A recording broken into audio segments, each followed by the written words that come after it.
Goedenavond, het is zaterdag 3 juli en u kijkt naar het Zeeuwse nieuws van vandaag. In een loods op een bedrijventerrein in Middelburg is een dode gevonden. Het vermoeden is dat er brand was in de loods. De politie zegt niet uit te gaan van een misdrijf. De identiteit van het slachtoffer is nog niet bekendgemaakt. Corona heeft een flinke impact gehad op de vrijwilligers van hospice Het Clara-hofje in Goes. Het afgelopen jaar hebben ze extra hard gewerkt en nu zijn ze toe aan vakantie. Het hospice zoekt daarom dringend naar nieuwe mensen. We vragen een open houding, je oordeel en mening thuis te laten en mee te bewegen in het leven van de bewoner, zonder dat je hem of haar in een keurslijf wilt dringen. Goedemiddag, de cappuccino. Het is zo mooi om het er voor die mensen te kunnen zijn in hun laatste levensfase. Ze geven zich helemaal bloot aan ons. Alsjeblieft. Dankjewel. Als hij iets niet kan zelfs, dan word je langs alle kanten geholpen. Want dat of hij dus thuis niet meer kon doen. Nou ja, daarom ben ik hier zo. En ja goed, dan, voor de rest moet ik maar gewoon afwachten wat er gebeurt. Hoefgetrappel en knollenbillen, opvliegend zand en witte kleding met een oranje sjerp. Er werd weer ring gereden vandaag in de provincie. Dat was lang geleden. Hier in Wemeldingen hield ringrijdersvereniging Ons Genoegen vandaag de jaarwedstrijd. Door de coronacrisis heeft al het ringrijden stilgelegen. Dus het was wel weer even inkomen. Een bijzondere dag voor Thomas Pretorius uit Schoondijken.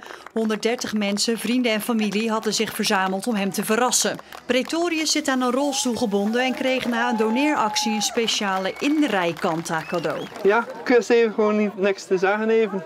Wij zijn gecontact door zijn maatschappelijk werkster Jacqueline Doens. Die had de vraag of wij wouden helpen met haar actie voor een inrijdkanta.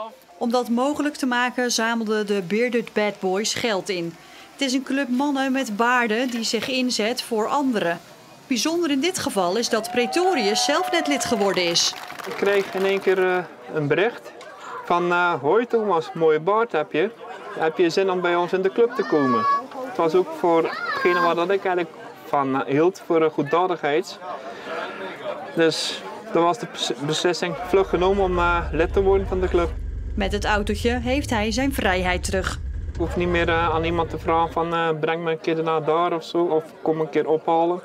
En nou kan hij gewoon zelf in zijn autootje stappen en zelf overal naartoe waar hij naartoe wil en is nergens meer afhankelijk van.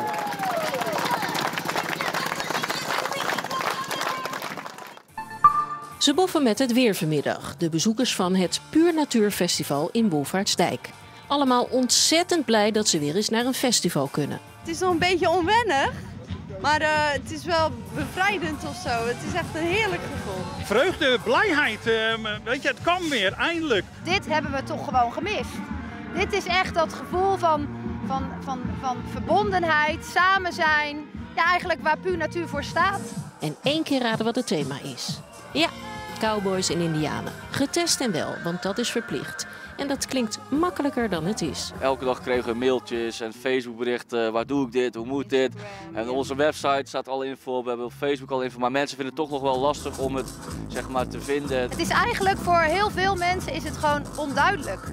Dat niet alleen, maar sommige mensen doen het ook liever niet. Je moet daarvoor bellen, je moet dingen regelen, je moet het in de app zetten, je moet dingen meenemen. Dus ik vind het persoonlijk heel vervelend. Bijkomend voordeel is wel dat je weer kan knuffelen. Ik knuffel extra veel, ja. Of ik word geknuffeld natuurlijk. Slecht nieuws voor dressuur-Amazone Dinja van Lieren uit Capelle. Ze kan op de Olympische Spelen in Tokio niet over haar toppaard Hermes beschikken.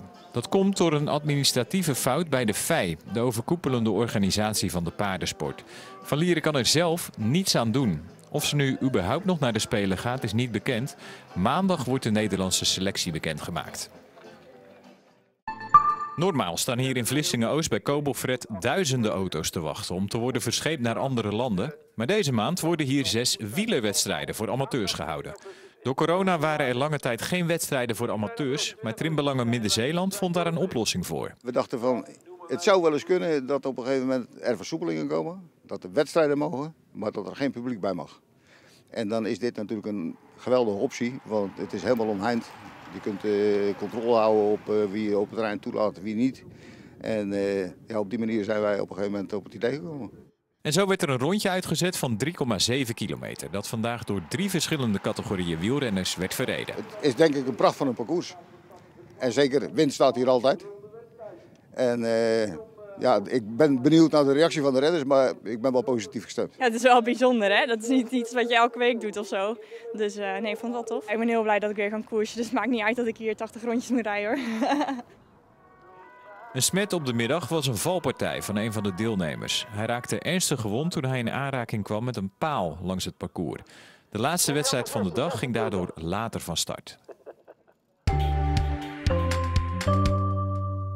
De dag die ging vandaag behoorlijk nevelig van start en ook komende nacht kan er lokaal wat mist gaan ontstaan. Maar vanochtend in de loop van de dag kwam het zonnetje er even tussendoor. Helaas was dat van korte duur, want de bewolking werd langzaamaan weer wat dikker en er viel ook wat regen uit. In de loop van de middag en avond neemt de buienactiviteit alleen maar meer toe. Dit kunnen pittige onweersbuien zijn, mogelijk met hagel en ook veel regen in korte tijd. Nou, het is vandaag ongeveer 24 graden geworden. De wind is zwak tot matig en die kwam vanuit een oost- tot zuidoostrichting en werd langzaam veranderlijk. Komende nacht neemt de buienactiviteit weer wat af. Er is dan heel lokaal nog een enkele bui mogelijk. Het koelt af naar ongeveer 14 graden. En als het goed opklaart, dan kunnen er wat mistbanken ontstaan. De wind is wederom zwak en veranderlijk. Morgen wordt het maximaal 20 graden. Er is dan een afwisseling van zon en enkele buien. Bij deze buien kan ook wat onweer voorkomen. De wind waait dan vanuit een zuidwestelijke richting en is zwak tot matig. De dagen daarna dan komt de temperatuur iets onder normaal uit, rond de 20 graden. Af en toe wat regen of een enkele bui, maar er is ook zeker wat ruimte voor de zon. En tot zover nog een fijne avond of tot straks bij Zeeland de Week.